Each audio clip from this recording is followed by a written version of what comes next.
attention. And then you told me even on the subject, they switched saying, like I was in this thing, I should hit it, and that bounce house, kick bounce house. Oh, that's what, like, if you give yours just incentives, but you get these insurance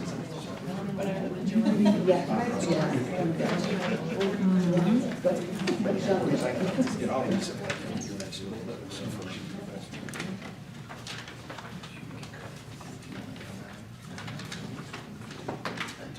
Not can you win.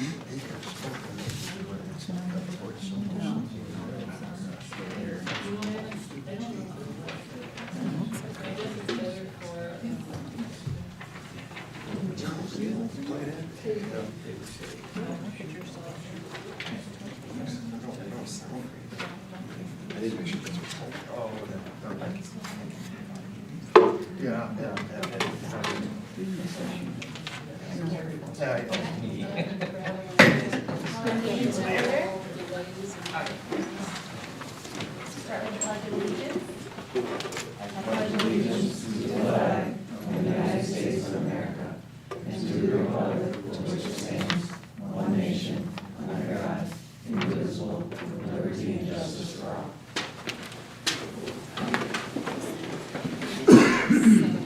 We are all here. Number 2, approval of agenda. Entertain a motion. I move the board, November 17th, 2025 regular board meeting education meeting agenda be approved as printed. Support. Motion by Mr. Nash, support by Ms. Williams.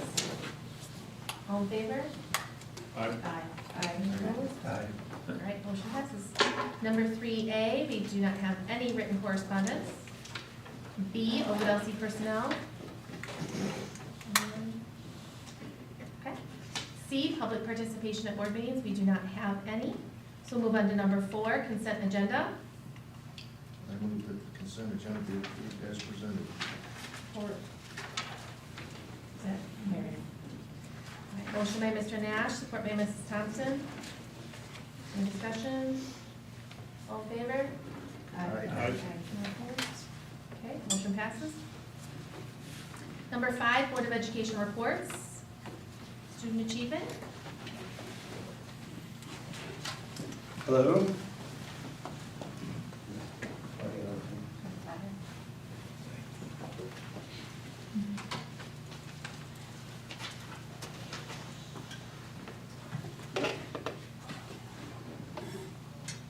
Oh, it was loaded on there, Sam.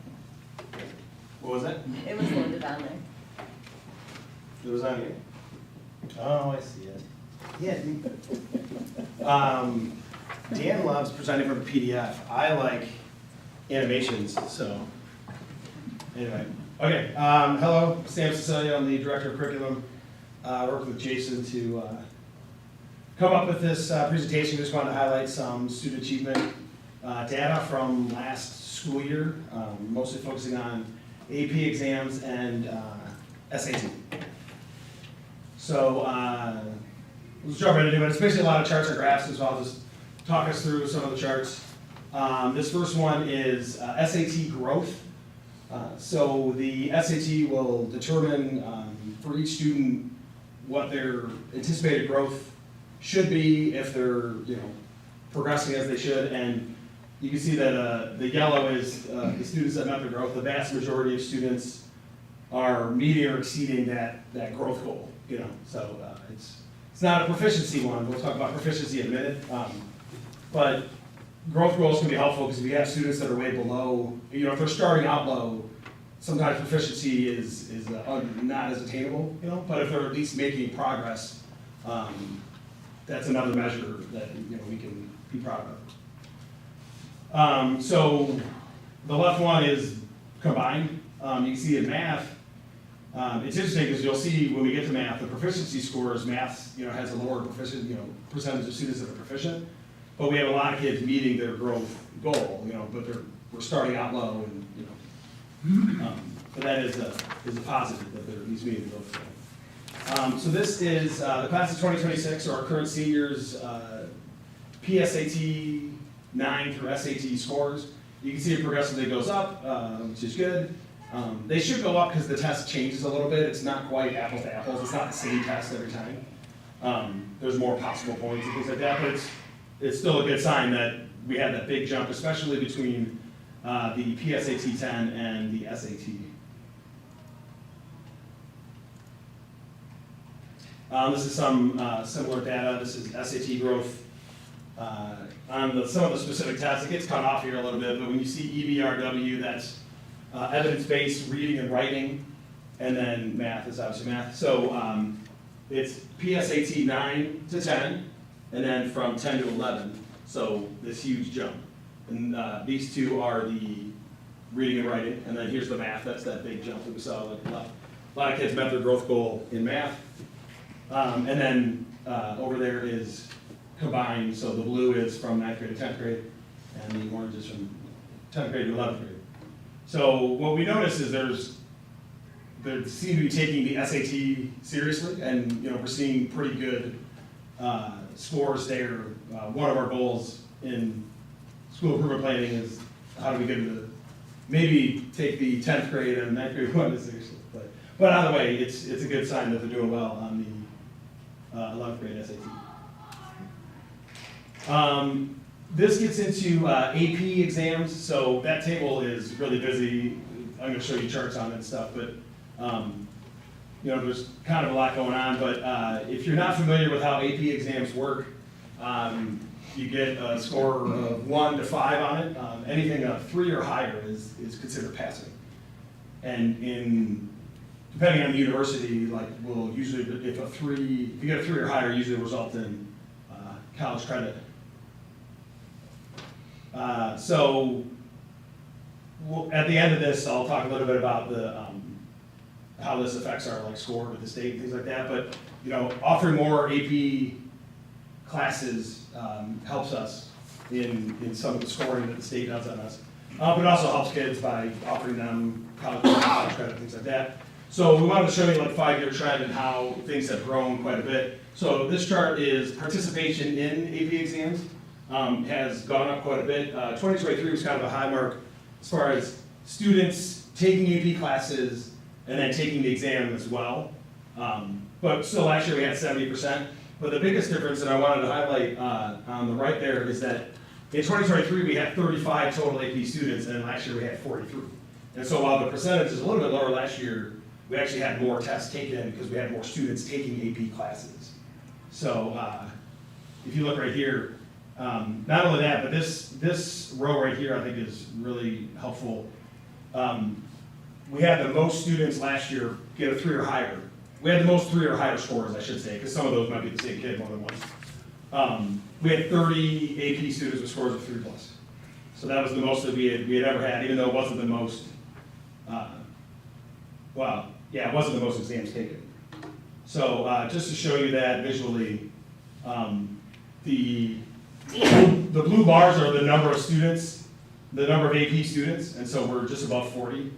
The yellow bar is the number of 3+ scores, so last year was the highest that we had ever gotten. And that number will continue to go up. Jason and I were just talking, and there's been some fluctuation in what's offered.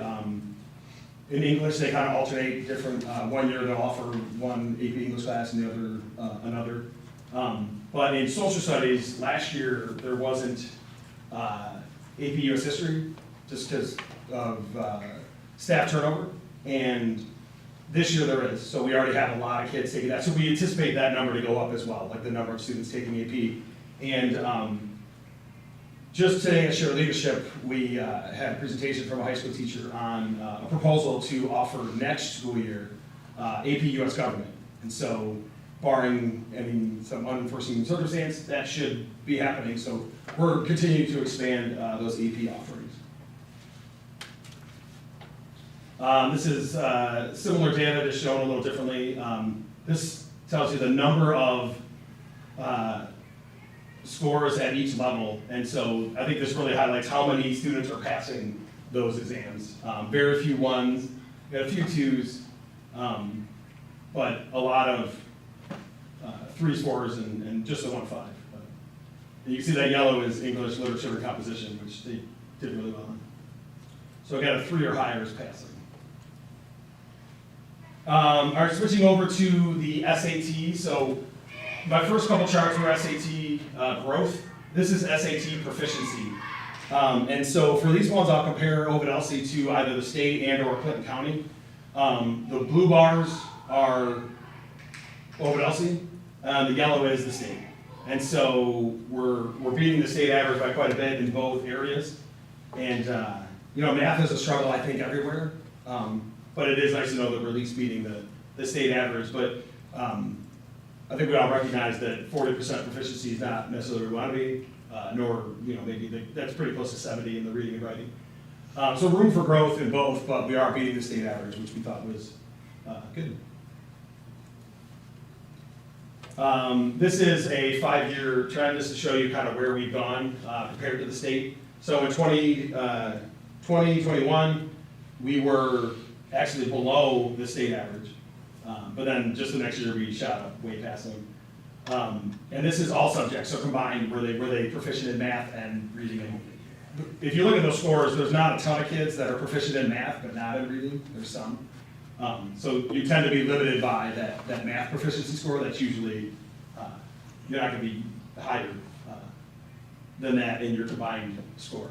But you can see we kind of had that peak in 21, 22, but almost getting back to that. We've gone up the last 3 years in SAT proficiency.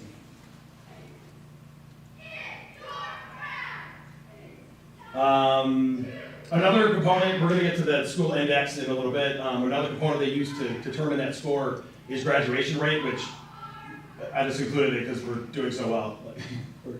We're kind of killing it. So for this one, I compared it to the state, which you know, is the lighter blue, we're the dark blue, and then Clinton County. We've stayed pretty consistent. They struggled a little bit. They're kind of catching back up. They're at least above the state average. So we're included in that Clinton County one as well, obviously, but that's you know, countywide. So doing very well graduation rate wise. And then this last one is the school index. So the school index it's how the state determines which schools need extra support and things like that. And they factor in like several things. There's 6 different criteria, like proficiency on state tests, growth on state tests, the 2 things we kind of talked about, graduation rate, a metric called school quality, which factors in a bunch of things, but do we offer AP courses, do we offer dual enrollment, things like that. We do very well in that one. We do very well in this in general, actually. You can kind of tell that we've almost always been above a 90 over here. The schools that are targeted for support and need extra help are at like 35. So like we're doing good there. But I also wanted to show you, compared to like one of the neighboring districts, how well we're doing and how well we've done over the last 5 years. You know, and it's nothing against them, but I just wanted to show that we're doing really well in this metric. One of the 6 metrics is doesn't factor in for us, so we're actually only measured by 5. It's EL student growth, and we have so few EL or English language students that one doesn't factor in for us. So the school quality one we're doing well in, graduation rate, growth, proficiency, and now I'm drawing blank, there's one other one. But, yeah, so this is how we're compared, this is how the state compares us to other schools, determines, you know, who gets targeted for support, which generally isn't the most fun thing. I've experienced that in previous districts. Comes with a lot of red tape and extra scrutiny and things like that. But we're doing very well by this metric, you know. But obviously there's an area for. Can you go back to the AP? Yeah. So a couple, 3-4 weeks ago, U.S. News came out with an article, you know, top schools in the state and the country, and our high school placed higher than we ever have, 238, 239, I forget the exact number. The highest I remember us being is like 490 out of the 1,100 charter and schools in the state of Michigan. So one of the reasons we did well is because one of the major factors is how your students are doing, not just taking AP tests, but how they're doing on the test. So as you look at, when you have 77% of your, and this data is from 23, so when you look and you got 77% of your students who took the exam, they actually are taking the AP, they took the exam, and then when you see they scored really well, our numbers went up, and that's why we got the ranking that we did. If you look in 24, so next year when it comes out, we might be more like around 350, 400, because we didn't have quite as good a percentage as far as the amount of, if you move that black slide out there, you can kind of see the numbers. In 24, we dipped a little bit in how many kids were actually taking the exam. Sorry. So we had, 43 took the exam, or 43 students, 62 total exams, that's great, but we only had 25 kids pass. So if you look at the 23 year where we just got scored, we did a little bit better. And then if you look at the following year, 25, we'll probably get a little bit back closer to 300 or a little below. And then this year, depending on how kids do, we'll see we have a massive number. We have 62 kids again taking exams. And once we add AP next year, the following year, we should have a lot more. We should have over 70, 75 students taking AP exams, and we already have 68 students taking dual enrollment. It's just a massive number. We're doing really well in them. And those are two of the big things that keep us kind of up here as far as the state goes. The other things are the SAT, which he brought up, the proficiency. I know 40% doesn't seem great for math. I talk about it all the time around the county and in our league. To give you an example, Owasso's at 16, Corona's at 17.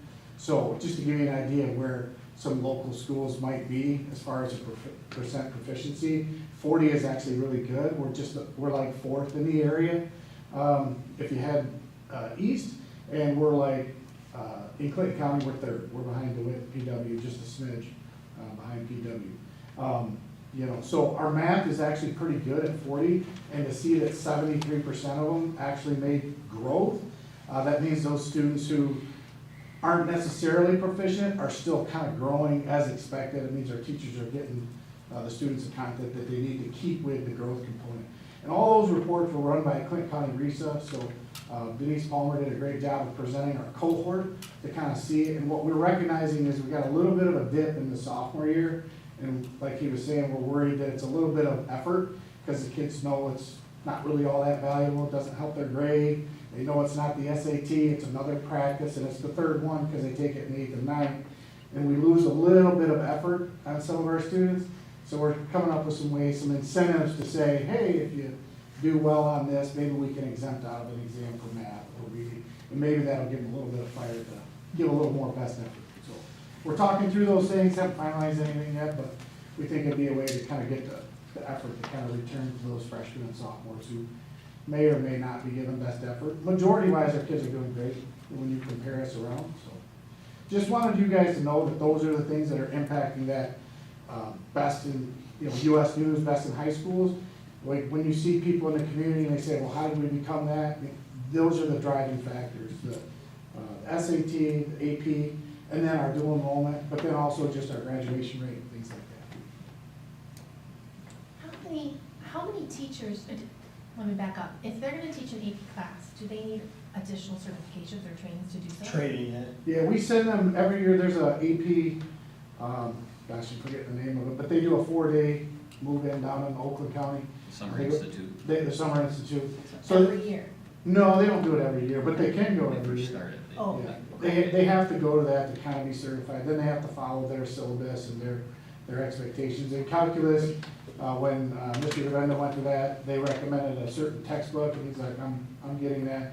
He since doesn't use it as much. He still uses it quite a bit, but as he was getting started, that was a key factor in like, hey, I need this textbook because this is the one that the test is, it's gonna teach to the test the best, so. How many certified staff do we have that, or trained staff for that? Ms. McCormick, Ms. Harrington, Mr. Gavenda, and Dr. Faziani. And then now we're sending Mr. Gasky this summer to go to the AP government. That's why A-Push had a year where we didn't offer it because Ms. Harrington had to go through it. Yep. There was some transition there, so Yeah, we used to offer it, we skipped a year. She said she was willing to do it last year, but hadn't gone to the training, and I said, well, let's take a year off. And so we took juniors and seniors this year, so she has 19 taking the test, which is 7 more than we had last year. Is there any incentive Or to two. the staff that do, like, teach AP and do that extra? Say that again? Is there any incentive to the staff so that we could get more that were able to do that? What do you mean incentive, like, to go do that? I mean, like, if you're gonna do the extra training and then, Well, it's free, they get reimbursed for everything, I mean. okay. Well, I think the incentive for teachers though is that you get to teach AP students, right? Like it's That's harder content, but you also have kids that like by definition are signing up for it and want to be there, and so you're getting, you know, it's not like the dream class necessarily. I'm sure they still run into some issues, but it's We haven't broken up any fights in AP. yeah, right. Like Just saying. But yeah, we don't, that doesn't mean the union can't recommend some things for us to put in there. But yeah, right now, they just enjoy the class. Actually, they've sought it out, to me. Austin came to us a few weeks ago and said, hey, I'd like to do the AP government. I got a lot of students that are interested. I think he had 28 that were interested in doing it next year, so this spring we'll have them sign up. The biggest challenge is they compete for each other, and we're a small school that's only offered 1 hour. So once you get 5 of them, it's like, well, I'm in band, I can't take it this hour. Well, I got junior seminar, I can't take it that hour. So we try to massage it, but there's always, or I have AM RESA, or I got PM RESA. So we have some of those challenges that, because we don't offer first and 7th hour with every class. So we have some of those things. any other questions about the achievement data? Well, thank you. Appreciate your time. Thank you. Letter B, superintendent. The first thing I just want to mention, that Dr. Faziani has completed his probationary period. I know years ago, boards would act on granting tenure. That's really something that automatically happens by law, so it's just kind of customary now that we mention when a teacher ends their probationary period, which he is doing right now. The strategic plan, we do have some dates set as we work toward setting all this up. We're going to have the admin have an input session. This is the date of our next board meeting. We're going to be meeting in the afternoon, and then that evening we're going to start our board meeting early and have a board input session starting at 5:30. So it'll be before our regular board meeting. We'll have a board input. I know it'll make for a little bit longer evening, but it'll be one less evening to have meetings. And then we are also going to have to choose 5 comparison districts. And I'm going to be working with the admin this Thursday on helping to choose districts that are similar in size, demographics, not necessarily local, but we're going to look, throughout the state and choose 5 that we can, truly compare ourselves to. And we'll be bringing that recommendation to you as well.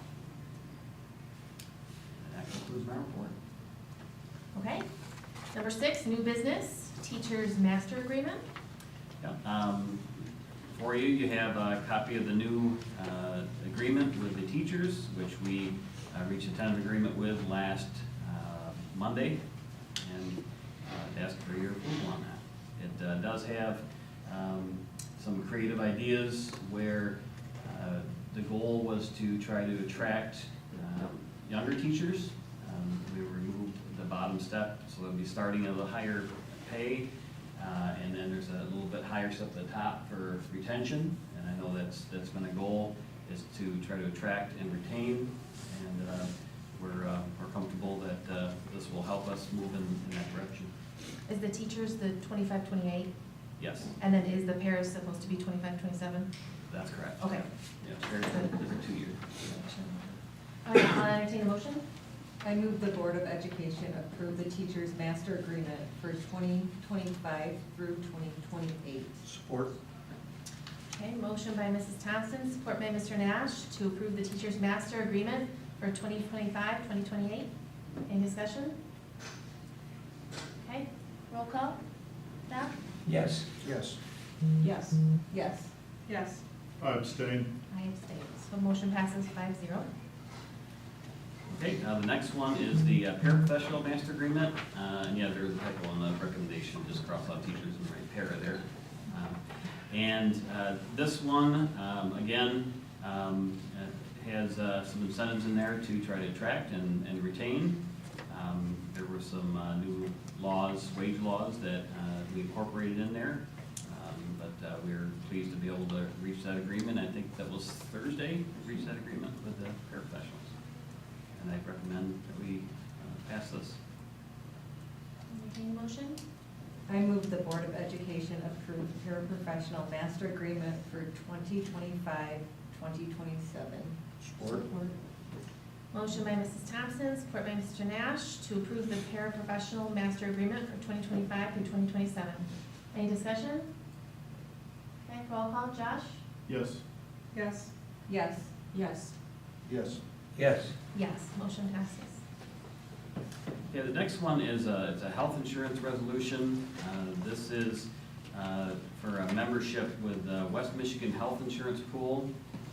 And it's a 3-year commitment. And the reason that we're wanting to join this is that the teachers want to stay with Mesa, so we're letting the teachers stay with Mesa.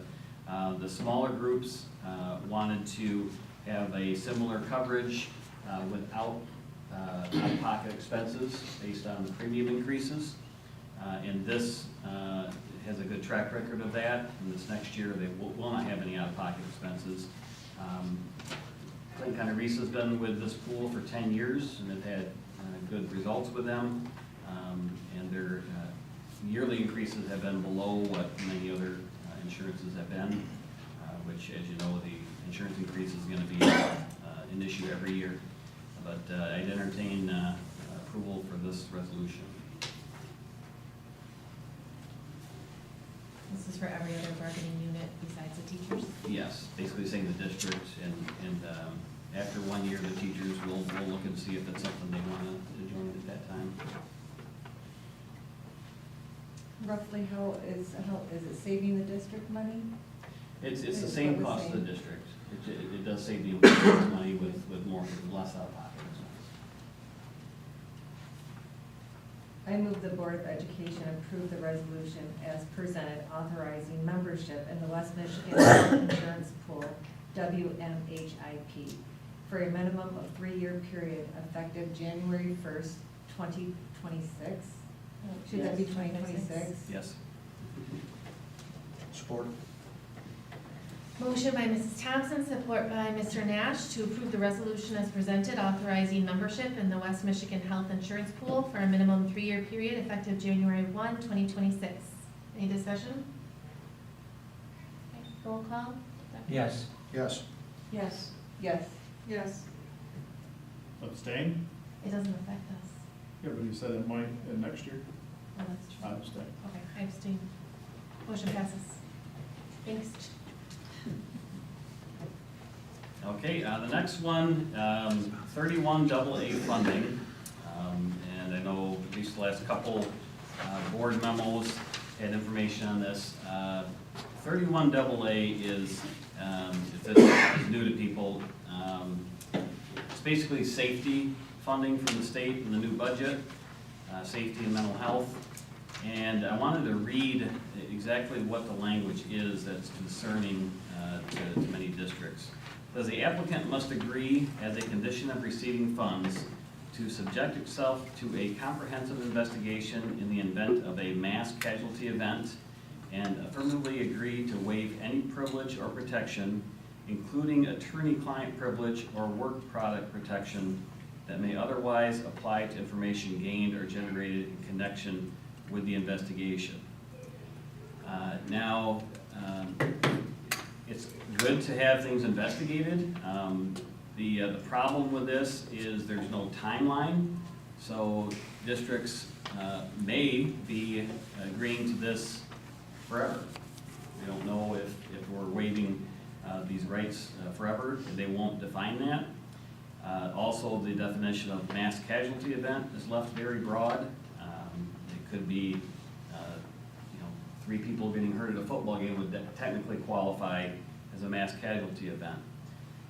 So this really puts districts in an impossible position, having to weigh essential school safety and mental health funding against potential permanent loss of attorney-client privilege. I'm all for transparency, but if we were to waive this, and all the other districts around us don't, that could potentially put a mark on us for trying to hire future employees. It's something at least to consider. Last week, Macomb ISD filed suit, and now there are actually 70 districts or ISDs that have joined in different lawsuits with the state seeking an injunction in this waiver language. And we're hoping that we'll either get clarification so we can make a more educated decision, or that they would change things. It's not likely without having the sessions, but there could be an injunction placed on that.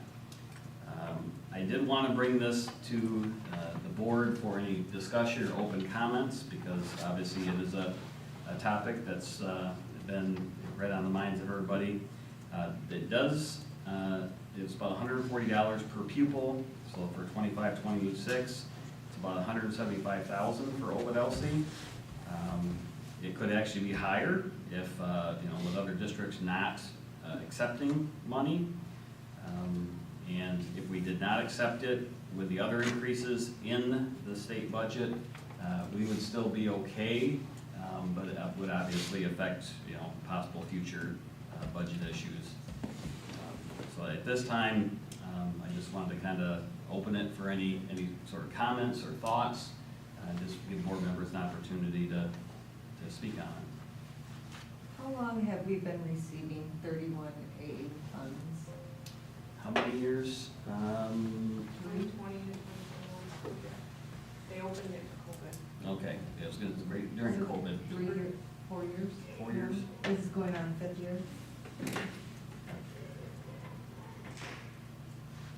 That list of lawsuit participants has certainly grown in the last few days from when I read it. Do you have any indication from CC-RISA if there is a movement for Clinton County to join that list? I haven't yet. I know, Clinton County RISA was only getting like $12,000 Yeah. total, so they weren't, really interested in getting too involved in it.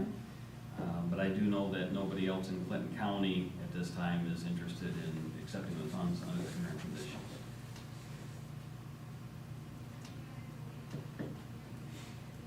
And all the districts in Clinton County were accepting it prior? Yes, without the conditions, everybody, and it's something that districts have come to rely on since it started in COVID. And that's why, throwing this curveball at everybody, and superintendents lose a lot of sleep over this one.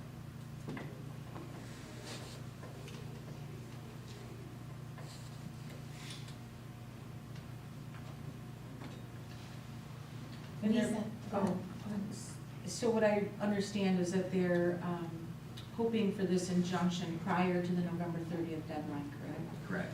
All right, so will that, I guess, change then? It may change the deadline.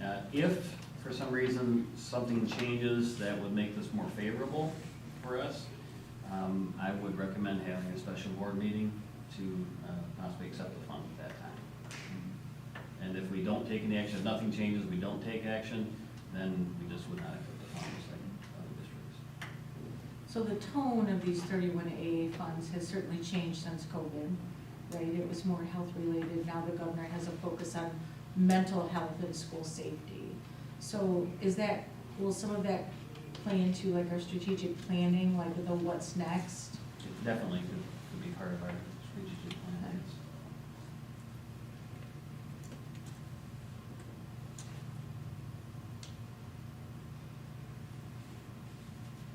We sat down last week with Katie, and none of us have the right answer after like watching Troon and MASB and all the different people who are giving these, and I got to sit in on like a government relations meeting with 25 different districts, and then in the workshop last Thursday, and almost everyone is uncomfortable with the language. Obviously, everyone appreciates the 31 AA, and of course we want our kids to be as safe and protected as possible. People worry about like the narrative if we were to say, oh, we're not accepting it, well then you don't care enough about our school safety. But I think everyone wants to, they just linked it to this language that is not clear which makes it unsafe and unfortunately something that's a big risk. If we, like someone else pointed out, if we were to accept the money, let's say we get $175,000 right now. Well, that means we're saying this is all okay, and then something happens in a couple of years, God forbid, and then an actual lawsuit comes up, and we are, stuck with like a $500,000, whatever. Was it really worth this little bit of money we took right now with all of these strings attached? Because then in the end, like, we gave away all of our rights there. And as I listened to the discussion, if something were to happen, and then they can bring in someone to investigate, it says, our attorney-client privilege is waived, which means we are not the ones talking to the lawyer, like, they're navigating what's happening, and what we can say to parents, what we can share with staff. We might have to share all of our safety plans with everyone in public, because there's no attorney-client privilege. So it's not just about doing like an investigation, it's everything's out there for everyone to see, every safety protocol we have. Is this an annual application, or is it? You have to accept the funds every time, or every fiscal year. You have to say that you So, want, that you're. If we don't accept them this year and things change over the course of the next year, we're just out this year. This isn't one time apply and done. No, yeah, you have to reapply every year. And ironically, last year they cut it, so now here you're offering all this money.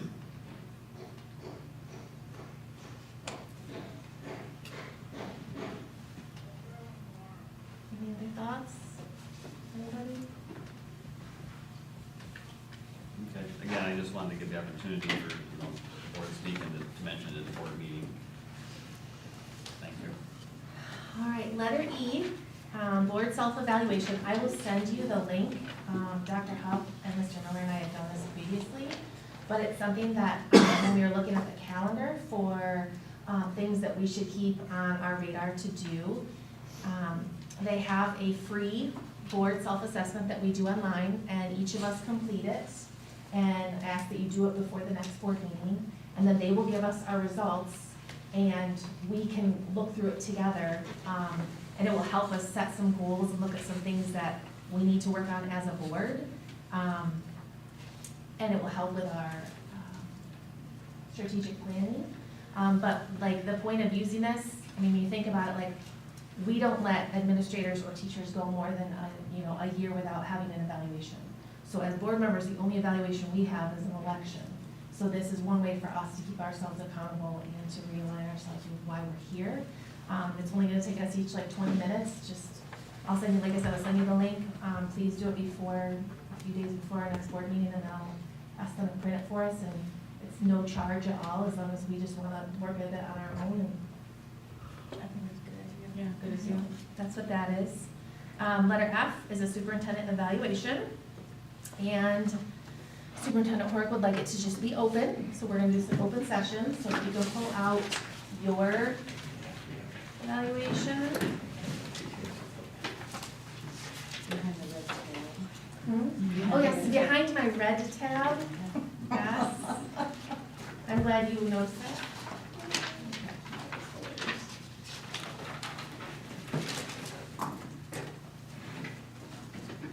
All right, so, okay, like I said in my email, we're gonna go all the way from A through E. And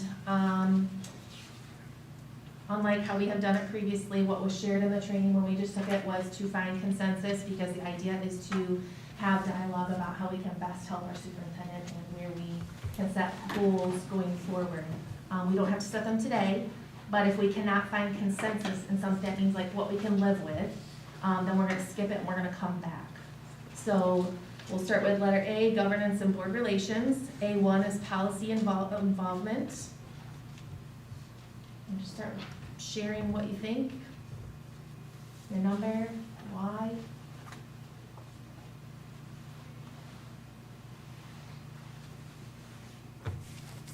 I'll go first. Okay, I put it as a 3 for effective. I felt that we have evidence, like we have first and second readings for policies. We have explanations behind why they are there and why there are changes. I agree with that.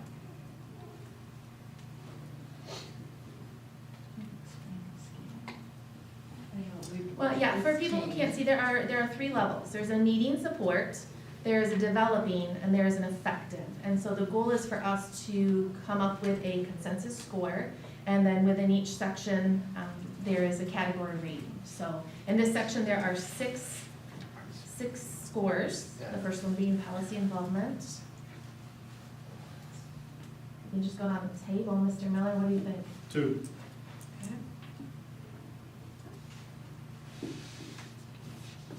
Ms. Williams? I have 2 too. I've asked this question before about a lot of our policies. I don't know how depth you want me to get about it, but a lot of our policies reference administrative guidelines. And I think that our policy should be promoted a little bit when we look at making changes or working on things. Sometimes there's always a policy correlated with those things. Just advocate for, let's review the policy, does it make sense, should it be looked at, should it be changed if it doesn't make sense and it doesn't follow what, we're looking for, so. Those are my ones. Do you feel like that's like a policy committee though, like an us decision, or opposed to Well, I just- his role as it? Well, I just think when you look through the policies online, there's professional level policy, there's policies that go with almost everything we do in the district, whether it's fundraising, whether it's, it doesn't matter what it is, but just that we're either following them or we are, making them better so we can follow them, or, or finding out the reason why it's written the way it's written. Sometimes it's for, putting the kids first, or liability for the district, or law. There's different reasons why different policies are in place, so. Mrs. Thompson? I have a 2, sort of the same, I would like to see, guidelines in when they reference them in the policy. And they could be changed at any time or subject to change, depending on, what's the involvement, or brought in front of the board for suggestion. And I think that takes time too, and you haven't had the time to really I know, get. that's the other thing is, it's. I think we have to keep in mind too, like, he did preface it during his self-evaluation, that like, this is like the language and the goal setting is where we're at. It's not, there's no fence or, on the number. It's hard. What did you want? I had 3, as effective, and I went purely off the rating of is actively involved in the development, recommendation, and administration of district policies. I think in the purest sense, in the few short months he's been there, we've been informed of policy changes, we've led with policy, so I felt that it was a 3. Mr. Nash? I'm kind of gonna go along with the same little disclaimer. Obviously, he hasn't been in this chair for a very long time, and there's a lot of things that we maybe haven't been able to see yet at this point in that short period of time. So this is unfortunately gonna be a little bit difficult on some of these, and also they've changed the rubrics from a 3-point system, from a 4-point system to a 3-point system. I'll give it a 3. I'd have to agree with that. 2. Kind of split them out.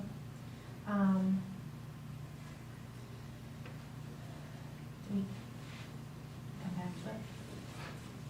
Or we just- Nope, we come back to it, sorry.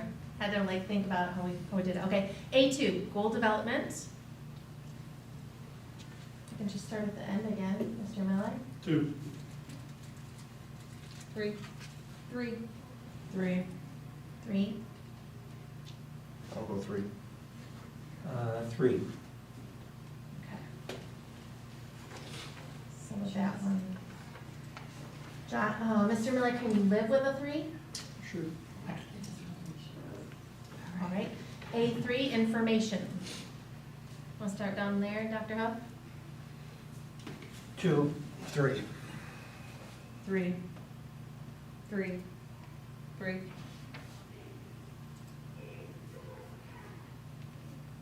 This is me, I'm sorry. 3. I have a 3. So Dr. Huff, can you live with a 3? Mm-hmm. Correct. A4, materials and background. Start down there again, Dr. Huff.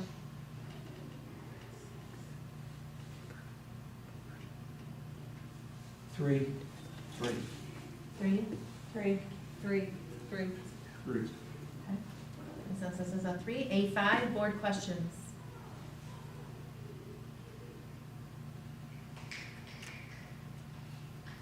Sorry, Mr. Miller. 3. 3. 3. 3. 2.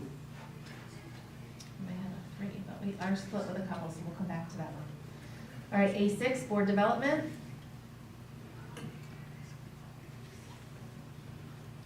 Dr. Hoff.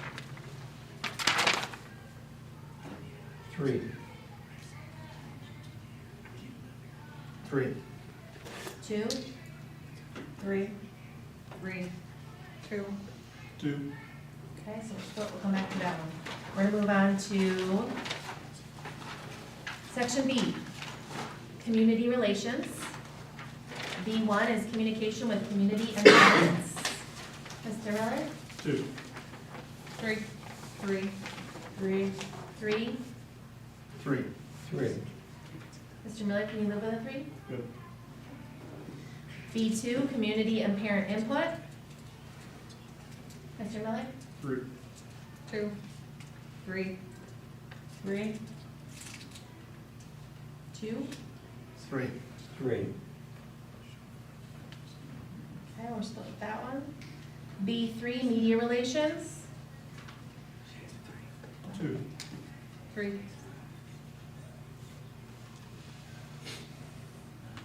3. 2. 3. Mr. Nash? 3. 3. Okay, split there. B4, district image. Dr. Huff? 3. 3. 3. 3. 3. 3. Consensus is 3. B5, approachability. Dr. Huff? 3. 3. 3. 3. 3. 3. 3. 3 is a consensus. All right, we're gonna move on to C, staff relations.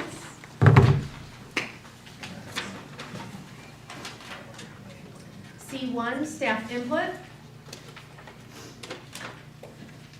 Ms. Miller? 2. 3. I have a 3 just because he started out with interviews with the co-staff. 3. 3. I'm with 3. 2. Okay, we'll come back to that. C2, staff communications. Dr. Huff? 2. 3. 3. 3. 2. 3. 2. Okay, come back to that. C3, personnel matters. Mr. Miller? 2. 2. Come back to me. 3. 3. Mr. Nash? 3. I don't have any clues, so 2. Okay, 3. okay, we're split, so we'll come back to that. C4, delegation of duties. Mr. Miller? 2. 2. 2. 3. 2. 2. 2. Are you? Can you live with a 2? Yes. Okay. Trying to count how many numbers here. C5, recruitment. Mr. Miller? 2. 2. 2. 2. 2. 2. 2. 2. C6, labor relations or bargaining. Dr. Huff? 3. 3. 3? Three. Three. Three. Okay, consensus is 3. C7, visibility in district. Mr. Miller? Three. 3. 3. 3. 3. Consensus is 3. Moving on to section D, business and finance. All right, D1, budget development and management. Mr. Miller? 2. 3. 2. 3. 2. 2. 2. And we'll come back to that one. D2, budget reports. Mr. Miller?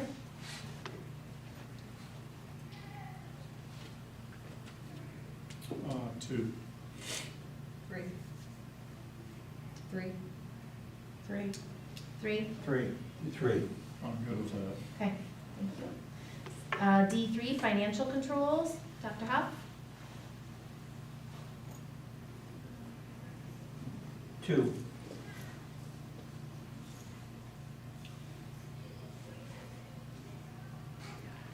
2. 3. 3. 2. 3. 2. Okay, coming back to that. D4, facility management. Dr. Huff? 3. 3. 2. 2. 3. 3. Okay, coming back to that. D5, resource allocation. Mr. Miller? 2. 3. 2. 2. 3. 3. 2. Okay, coming back to that. And section E.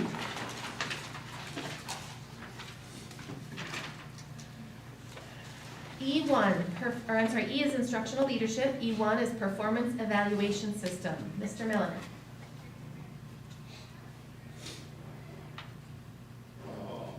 I'm gonna say a 2 because, yeah, 2. 3.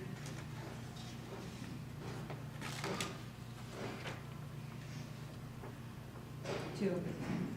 3. 2. 2. 2. Okay, we'll come back to that. This is the section that's hardest to see from our view. E2, building level leadership. Dr. Huff? 3. 3. 3. 3. 2. 2. 3. Okay. E3, staff development. Mr. Miller? 2. 2.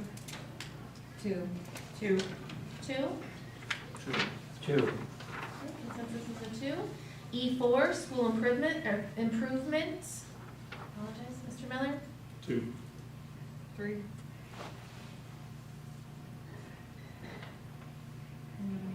3. 2. 2. 2. 2. Okay, come back to that. E5, curriculum. Dr. Huff? 3. 3. 3. 3. 3. 3. 3. 3 is a consensus. E6, instruction. Dr. Huff? 3. 3. 3. 3. 2. 2. 3. Okay, come back to that. E7, student voice. Mr. Miller? 2. 2. 2. 2. 2. 2. 3. Okay, can you live with a 2? Or do you want to, we want to talk about it? No, that's fine. Okay. Next page, E8, support for students. Dr. Huff? 3. 3. 3. 2. 2. 3. 3. Come back to that. And E9, professional knowledge. Mr. Miller? 3. 3. 3. 3. 3. 3. 3. Okay, 3 is our consensus. All right, we're gonna go back to A.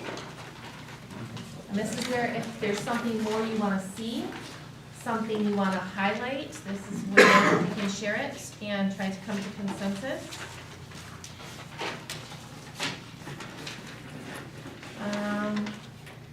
A1, policy involvement. Is there anything you want to see more of, or something that makes you lean whichever way you're leaning? Where are we at? In a 2, is that where we're? We have 4 2s and 3 3s, so. 4 2s and 3 That's, 3s. that's where I mentioned, where policies mention administrative guidelines. And I wrote that on our comments by Board of Education on the next page, so we don't forget to highlight that when we're looking at goals later on, not today. Yeah. I was a 3 and I can go to a 2, and I thanks Becky for saying that, because I didn't think of, the guidelines are mentioned frequently, and I guess I don't know if those exist, or where those exist, or how we can access those. I don't know.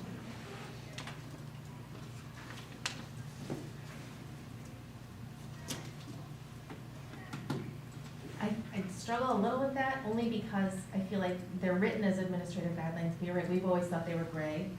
He's gonna feel like they're gray. I feel like that's part of why we've talked about wanting to go from like May to June, but that doesn't have anything to do with our superintendent.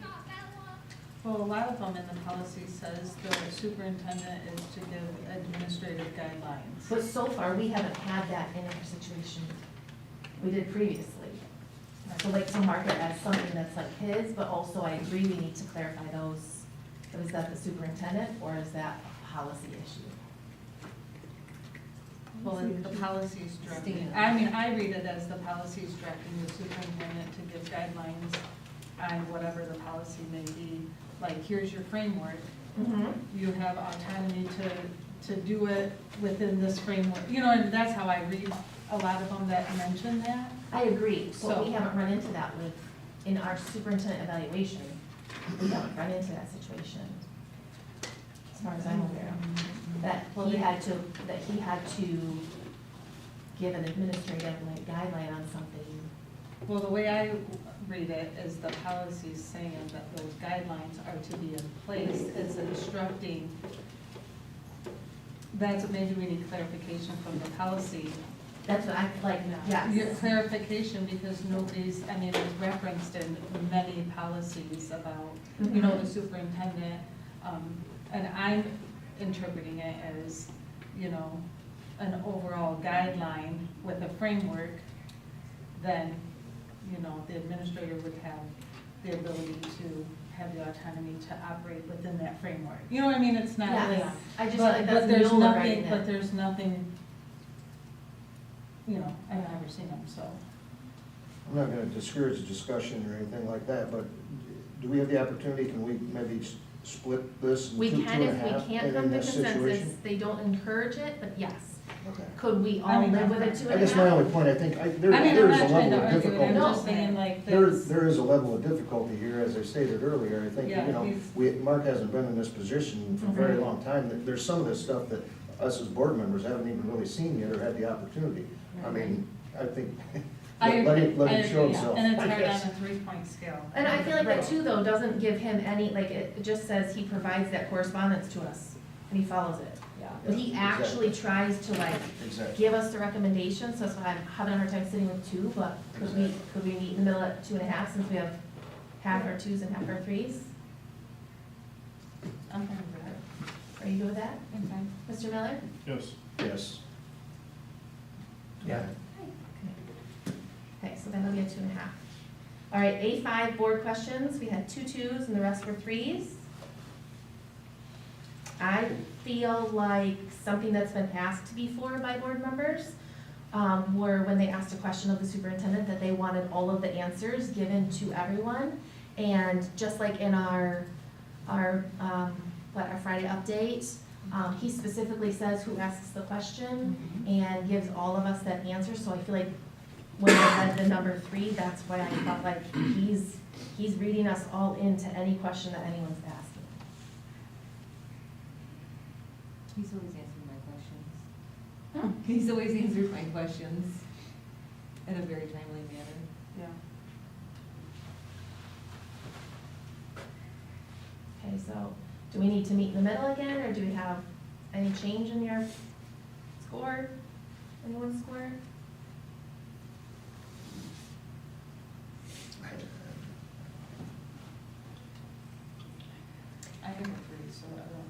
Yeah, I had a Henry.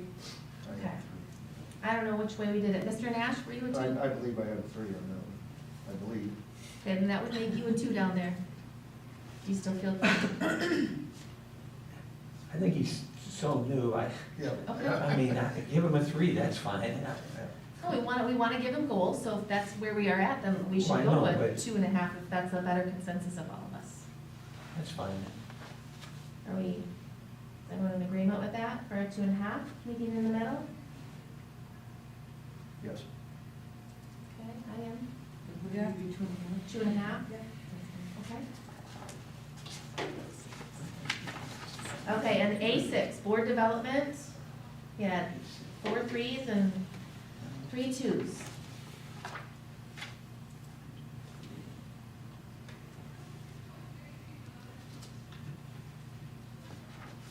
I think as an instructional leader and our leader, I feel like he does provide us with the information.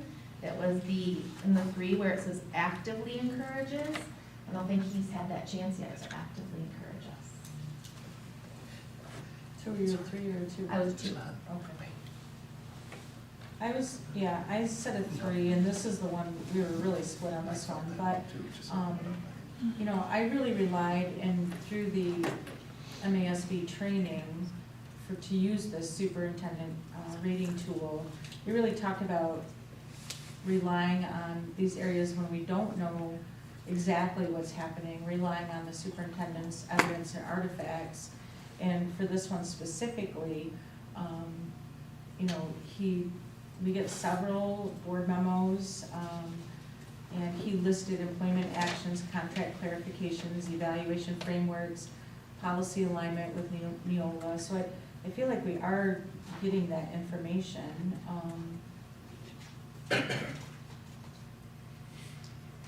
So I gave it a 3.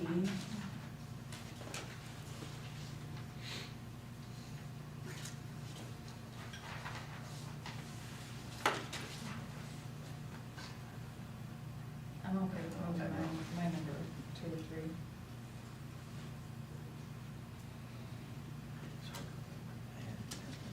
Okay, so you're going yours. Josh, are you more comfortable with a 2 or a 3?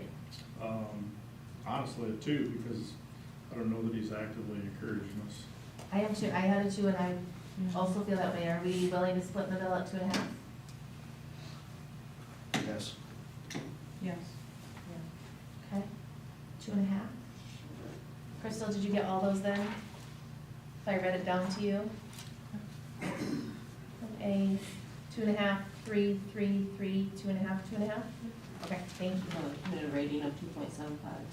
Okay. And I wrote down our comments so we can add those later. Okay, let's go to B. We are on B2, community and parent input. We had 5 3s and 2 2s.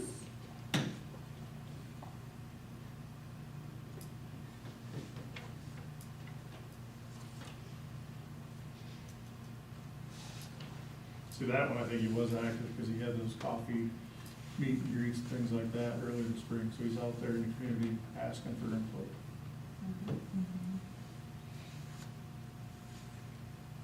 And I looked at where, I agree with that, and then I wrote next to it plans and put like underlines on it, like plans to engage with strategic plan, because he is seeking community and parent input, but we haven't had the chance really to engage them in any goal setting or decision making. That was the other half of that. That one, that's not what I'm stuck on, if 3 is our consensus. Guess that would make Kevin, you're the other 2? I believe I was a 3, and I guess I'm gonna stick with that. I mean, Okay. it says here actively seeks, and I think he's been definitely the one to do that. Okay, then we're gonna go. Oh, I had a 2 too, I just had it working towards strategic plan. Oh, I went the wrong way, sorry. Yeah, Okay. no, that's okay, I was Are you good with switching to a 3? yeah. Okay, so that section is a 3. B3, media relations. We had 2 2s and 5 3s. Is there anyone who put 2 that feels that we really need to not feel that this is an effective?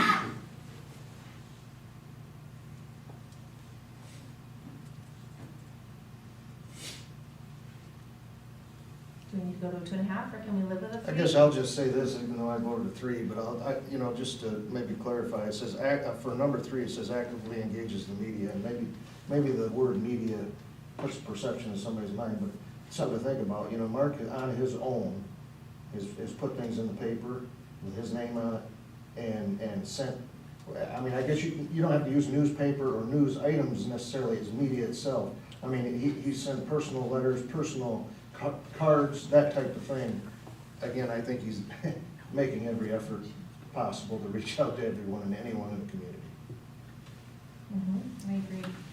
Didn't I hear you on the radio? Exactly. Okay, so I was a 2, I'll go with 3. Okay, Dr. Huff, are you okay going to a 3? Yeah. Okay, so then all of these sections are 3. Okay, moving on. Oh, wait, before we move on, because this is one we didn't, is there anything that you want added in the comments by Board of Education section? I just took, when he sent us his self-evaluation, at the end of each section where he put his impact and then his growth focus and next steps, I assumed we put that under where it says comments by the superintendent. But then in our section, is there anything that you want added here? Maybe, Mr. Nash, do you want me to indicate that we feel like he's very strong in this area, like you were just saying, like he's? I got comfortable with that.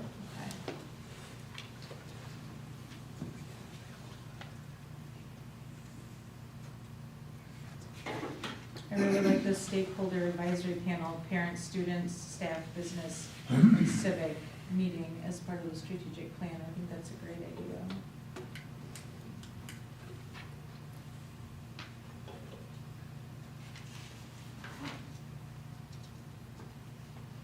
Okay, now we'll move on to C.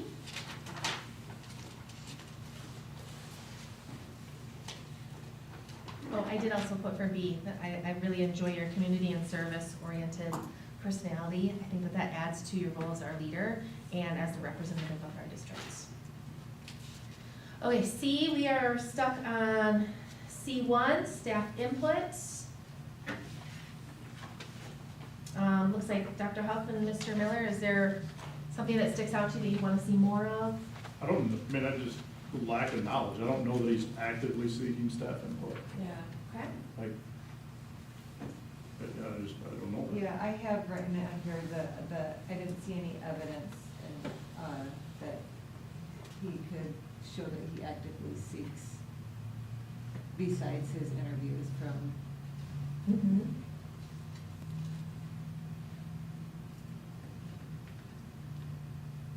So, do we need to split, or do we want to go to a developing as a number 2? Because we don't see it from our role.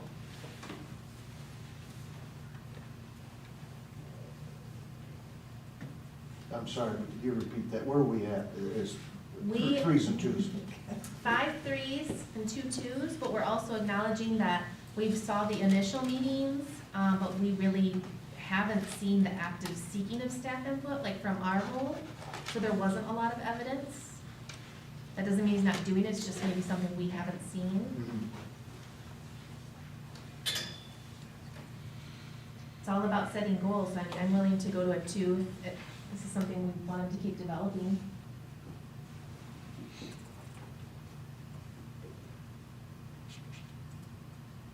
I'm willing to go to a 2 too. Well, it's just hard on a 3-point scale kind of, because, you have to be working toward, you can always do better, I guess, Well, it's so like even just looking at hard. 3s, he's gonna Yeah. find ways to set goals for those also, Right. so.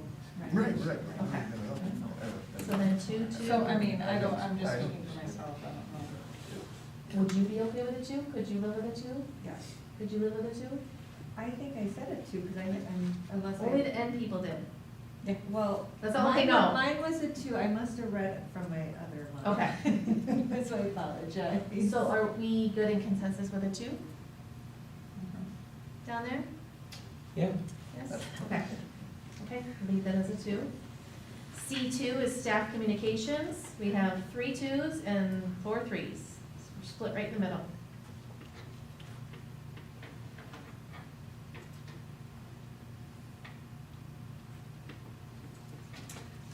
I marked a 3. I noticed that we get the emails some of the emails that he sends out to the staff, so I feel like he's keeping them informed on stuff, I've noticed.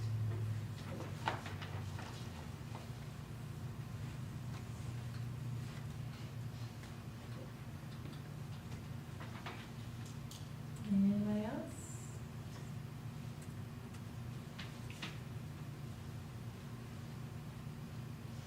I think that's just one of his strengths, like his communication and his approachability.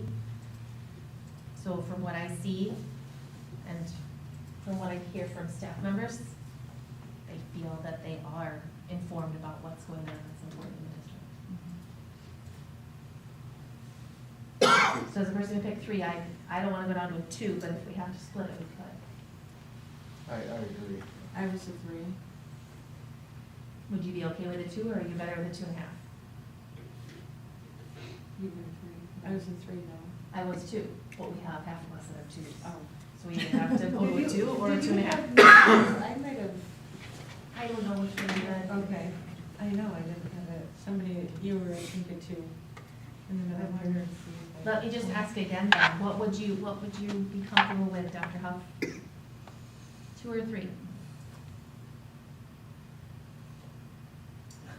I mean, the problem I have with this whole thing is that I'm in my office at 6 and I don't get out till 5. So I don't see, I know I've seen him when I'm at sporting events and doing that stuff. That's why I think I gave him a 2 on this. And that, but I mean, I think he's doing a great job on what I've seen, but I'm limited in seeing this stuff.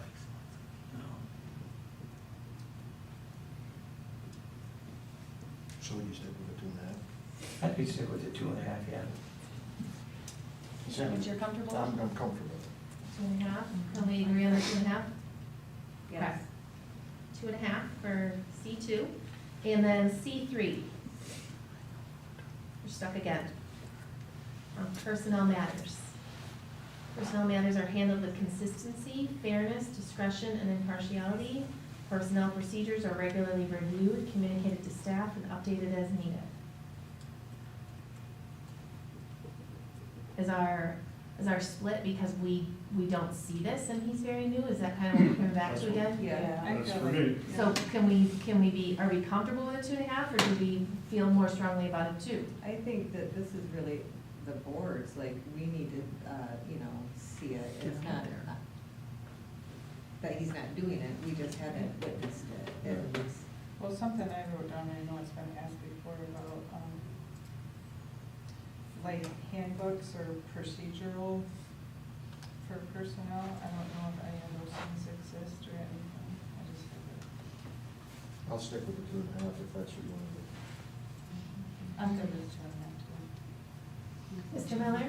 Yep. Okay, put that as a 2.5. Okay, so Mrs. Owens, I have 2, 2.5, 2.5, 2, 2, 3, 3. So 2.43. What was it? 2.43. Okay, is there anything that you want in notes under that for that section? I agree with Mark's self-evaluation about the recruiting process, that it could be improved to recruit new staff to the district. That, I feel just from seeing it outside that we lack some consistency. And then, I know we talked about this earlier, it kind of goes along with recruiting, but when an employee leaves, are we using an exit survey or anything like that? I know, I'm looking at Katie, because I think you developed it for the personnel Yeah. committee. Has that been implemented?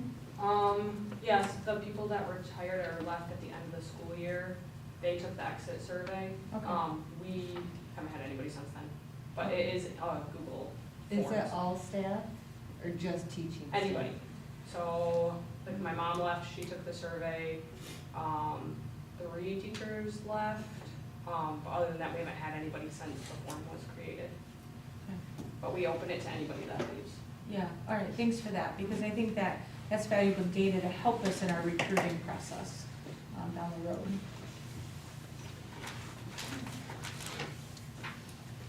I did, under C7, I think that that's something huge that people are noticing about you, that you are consistently appearing in buildings, at events. My children actually know who you are when you go in the building, so that's a big deal. Thank you. Section D. We are stuck on 4 out of the 5 of these. So D1, budget development and management. I guess maybe before we even talk about these, is it again, him being new to this? Where we have a hesitation of leaning towards completely effective? I agree in that, and because we are gonna do a midterm evaluation, correct? So this is something that we could sort of leave in the middle and see growth Mhm. in the next. If we say we want to be able to see more of what you do so that we know it's there, yes.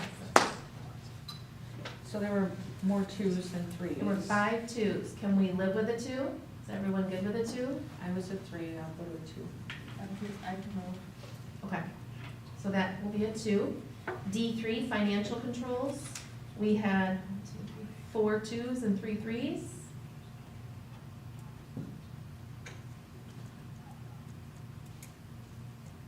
As being part of the finance committee, Mark has took control over that, and it's something that we didn't have to come, and you didn't have to show us the refinancing of the millage. You did, so the community could see that you're working towards a resolution to, I mean, it pays it off a little bit quicker, but receiving the homeowners' funds and their taxes. You took that upon yourself to give that information to the finance committee.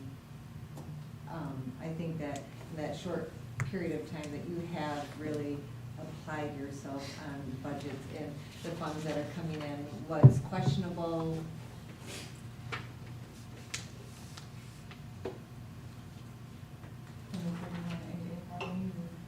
Yeah. Putting that out for everybody to see and be transparent with.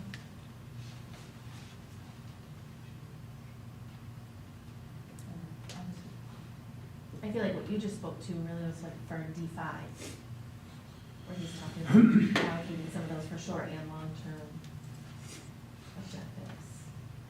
But either way, it still is under budget or finance. D3 though, it still leaves us with 3 3s and 4 2s. I was at 3, and I don't like the language under developing. For the 2, internal controls are inconsistent. I think if anything, with the issue we had with the ACH and then engaging with RISA to help us in this first year with some of our reporting, I think that maintaining those internal controls or improving what we had just merited a 3. Okay, so we're kind of stuck. Are we okay with living with a 2.5? Yes? Yeah.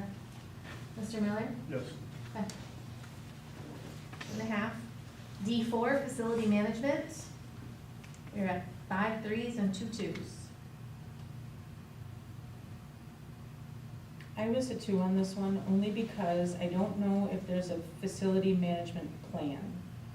I feel like, our facilities are certainly managed, and we just did roofs, we've talked about air conditioning a while back, but is there a long-range plan for building, cyclical building improvements that exist in the district? I don't know the answer to that. I was also 2 for that reason, and I will say even just yesterday, whatever day we spoke, we talked about, not just a strategic plan, but how you can have companies come in for free and evaluate what needs to be done and in what cycle, what you're asking for. He just mentioned this week, but yet we're just discussing it, and it could be part of our strategic plan, but it's not something we have or that I'm aware of either. Right. So that's why I did a 2 also. Yeah, and unfortunately, the 3 says facilities management plan is in place, but it's through no fault of his own. Well, I guess that's the way I read it, and I guess I gave him a 3, and I guess looking at what we've done last summer with the bathrooms and the roofs and things of that nature, he was definitely a part of, Yeah. at that time, a part of making sure that that got followed through, so I guess that's why I gave him a 3. Mhm. And I guess he seems to be mindful as to what needs to be done in the future, so I guess that's why I gave him a 3.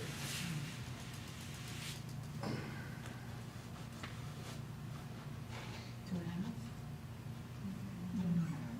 Are we good with the 2.5? Okay. Are you guys good with the 2.5?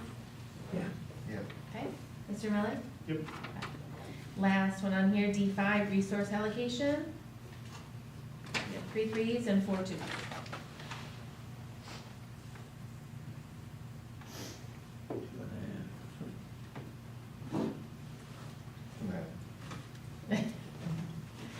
This end of the table says 2.5, can we live with that? Yep. Okay. Yes. Mrs. Lines, I have 2, 3, 2.5, 2.5, 2.5. For doing that overall review. Okay. And last, are there any comments we want in that section? Besides that he applies himself on the budgets, any questions, when things aren't clear? I have a question, Mark. I think on your self-evaluation, you talked about applying for more grants. Who internally is responsible for grant writing and reporting? Has it been the superintendent in the past? It's a combination. Sam actually helps with that as well, and Katie. Okay. It's more than just one person. It's just a question.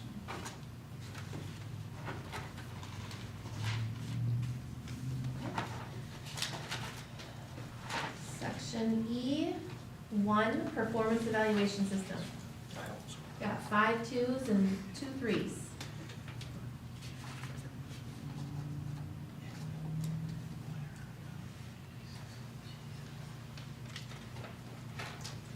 I gave it a 2 because I feel like it might be in place, but we haven't seen it even in a 4-year cycle with him as our superintendent.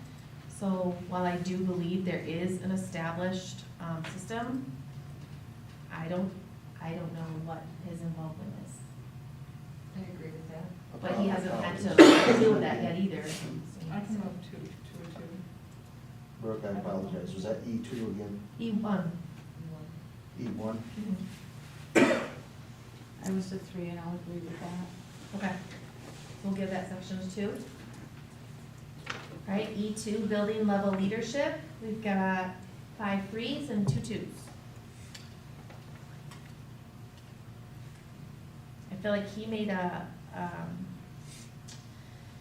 when I read this, and it says that the principals are provided defined autonomy consistently with accountability, goals for learning and instruction are prioritized. I feel like he's giving, he talked to us about when he met with them individually, and based on those is how he set their goals, which is how he's giving them that freedom to have that leadership. So he purposefully put that in place initially.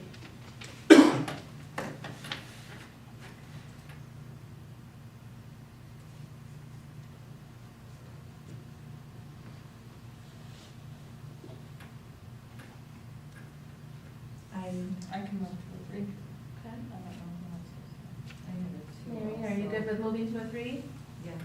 Okay, so consensus is a 3. E4, school improvement.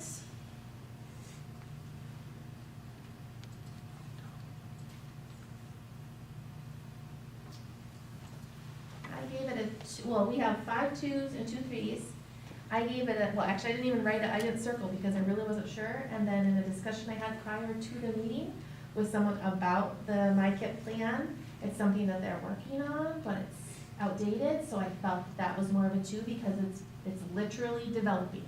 So I gave it a 2. I had to look up what the, MyKit. yes, was, and I'm like, I don't even know if we have one, so. I was a 2. I'm okay with a 2. Okay. And I guess we're good with 2. And then the last one, E6, we have 2 more. E6, instruction. We have 5 3s and 2 2s. 3 says effort is made to accommodate diverse learning styles, needs, and levels of readiness. Technology is used to enhance teaching and learning. fine with moving my 2. Okay. Are you also Mrs. Williams? Yeah. Okay. And that consensus is a 3. And the last section is E8, support for students. We have 5 3s and 2 2s. A level 3 says programs and activities are available for students, maintains a safe, caring, and healthy learning environment. But the 2 says academic supports are in place, but social supports to meet the needs of students are lacking. I gave mine a 2 because looking at test scores through 3rd through 8th, I think they could be supported.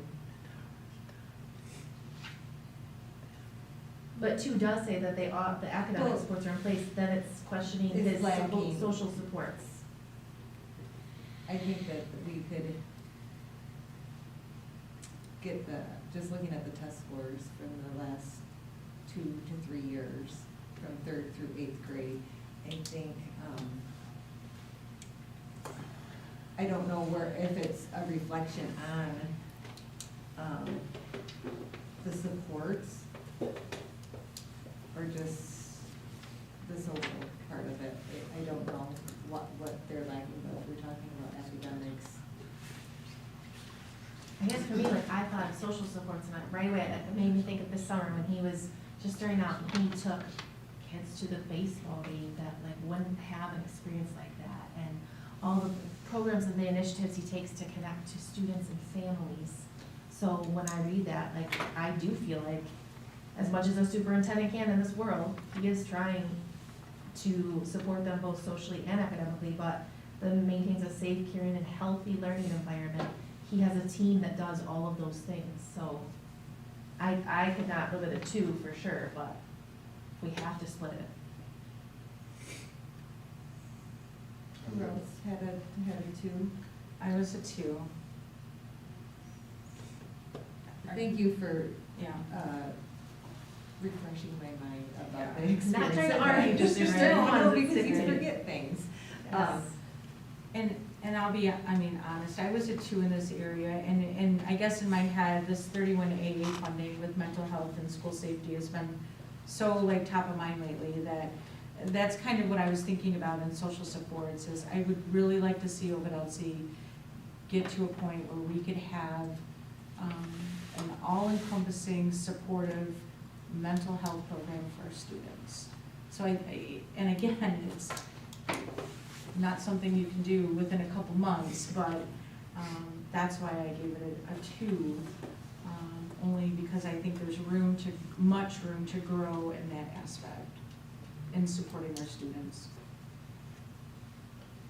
Do you think he's, well, that's a goal, do you think he's effective though, in these? Even though that's a goal that we could like put on his, I just feel like this is a strong area for him. Mm-hmm. And then emphasis along all of our support in the district, so. I'm only one person, but Yeah. I don't know, I feel like a 3 with like that goal written down. I can live with that. I did put like, I feel like he has momentum for all of these things. Yeah. Just hard to get consistent evidence in a short period. So, I agree. okay, so you're willing to do a 3? Yes. And you are? Yes. Okay, so consensus will be a 3, and then we'll write down in our comments that we want to see, how did you word that? A more comprehensive, is that the word?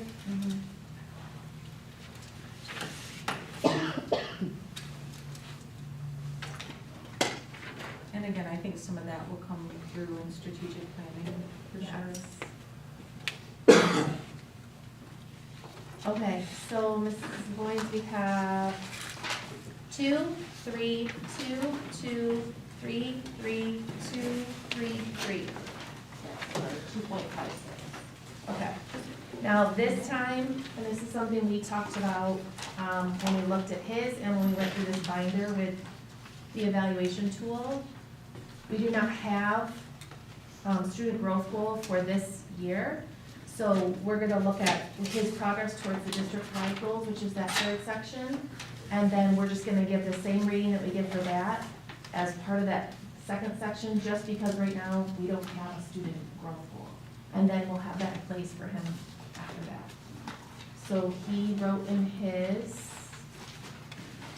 we're basing it on the 3 in a partial year, his 3 district-wide goals: the public connection goal for community engagement and visibility, the communication goal for transparent and consistent outreach, and the academic growth goal for the Mike Apple District Plan.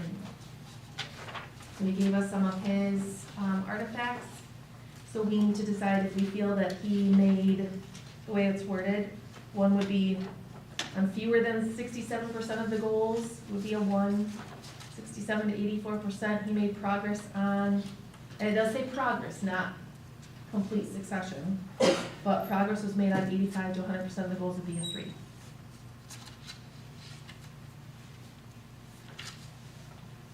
Mr. Miller, what would you give? I'll give him a 3. Okay, 3. 3. 3. 3. 3. 3. And we appreciate your progress so far in such a short time. So I guess that rating, and then the other one, Crystal, would be 3s. So in your magical tool there,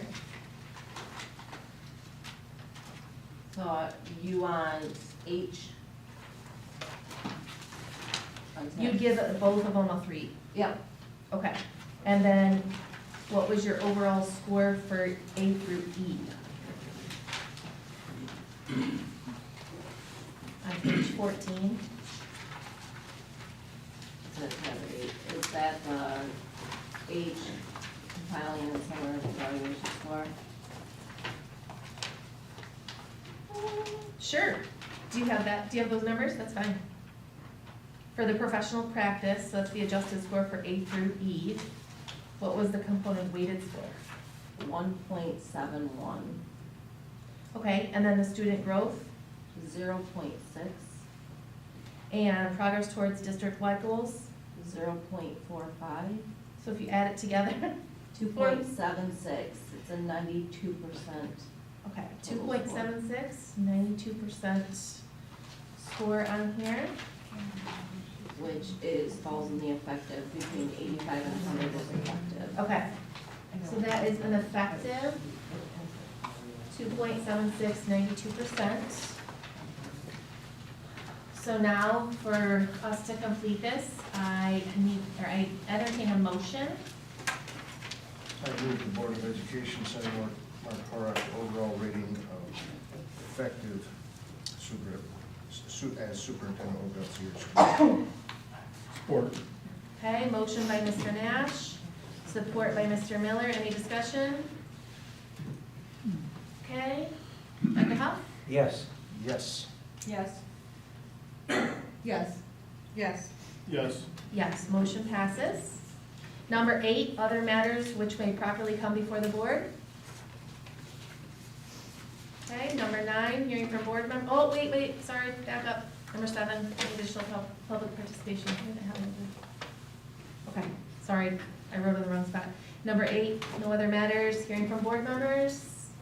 I have one question about the behavioral problems that are going on in school. What are the things that we're gonna be able to do to, help that, really help it, not just put a Band-Aid over it? We are working with CC Risa. They offer supports for coming and helping with behavior intervention plans for specific individuals. But just having enough staff to support and supporting the administrators is key. Do you think that will help? It will help. A lot of it is, depends on the individual situation, just what that individual needs. Okay. I really do appreciate you putting out the parent, where parents can go to those classes. I don't know if anybody's participated in those. I was going to try to participate in myself, but I think think it's a dual role with the school and parents getting on board with helping with the discipline. Was it with the county classes or was it MSU? They do offer some through MSU, like I took a couple when my oldest was young because we were a defiant 2-year-old, and I found them to be really helpful, and they were Well, just. right, I free think and- it's good for anybody. I was gonna look back and see, I don't know if they're over yet. Also, if anyone wants more discussion or information on 31AA, tomorrow there is a Member Matters webinar for an hour. You can ask your questions in an open forum, so there might be insightful discussion, I don't know. Was it a lunchtime one? Yes. Okay. Okay. All right, and entertain a motion. I have one quick question Oh, also sorry. under that. Do we need to maybe rehash the approval of the agenda since there was a few typos in this, in this? Do we need to reintroduce that by chance? I feel like those are, it was just in the recommendations, which we There didn't were use. certain dates and things of that nature, but no, I don't have. It's it. not under, like B just says paraprofessional master agreement. Yes. So before, that's just what it would have been, we just for transparency. Okay, put it's our fine, I just recommendation. wanted to be sure that we were on the. No, I think if it was, if he would have put it up under, or they would have put under A or B, like, Fair in enough. that, then I would say yes. Fair enough. Is that okay? Fair enough. Okay. I move to adjourn. Support. Okay, all in favor? Thank you.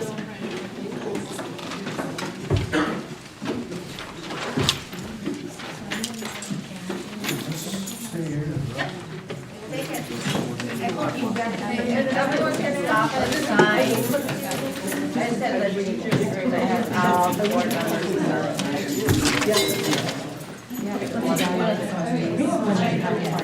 Actually do the job. Let's give them an evaluation. Thank you.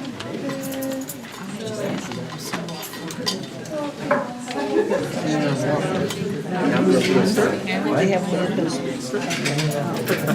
Oh, camera.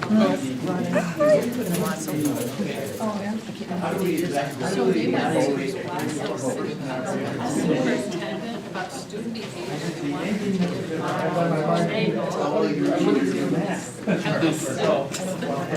I mean, I was reading that, and it was like, our kids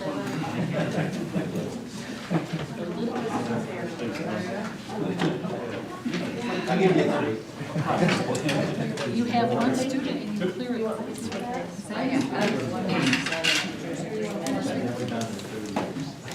By the way, when you do anything, anytime I've been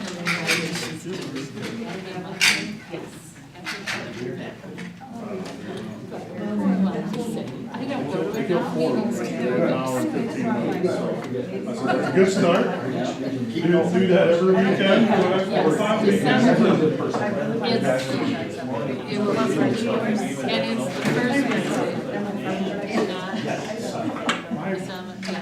And Jake, Ponce, and my daughter-in-law Brian. See ya. oh, yeah, I'm leaving too. Oh, okay, I'll walk out with it. Oh, I am leaving too. I am. Jake is a little more fidgety. But he put his hours in. Didn't say anything, see anything. He called me at 8:15 yesterday morning. Dad, we got 4 dead deer. I'll pick us up. I'm thinking, I'm still drinking coffee. Go take it. Let me warm the trip. Yeah, right. Yep. Thank you. It is. Go back and forth. I appreciate your understanding. They go back and forth, switch your own backyard. but- Oh, I did, yeah. I almost hit them when they crossed the road. Okay. Yeah, it is. Yeah. Okay, good meeting. What's up? You again. I'm so sorry for my mom's stuff and Emily's stuff and. Oh, Good Thanksgiving. I'm gonna go out to my car and get the money. Oh, I have, I gave it, I gave it the teacher agreement. I put it right in the front. No, I put it everywhere. I never. Everybody else is changing. No, because I. So I saw Denise for business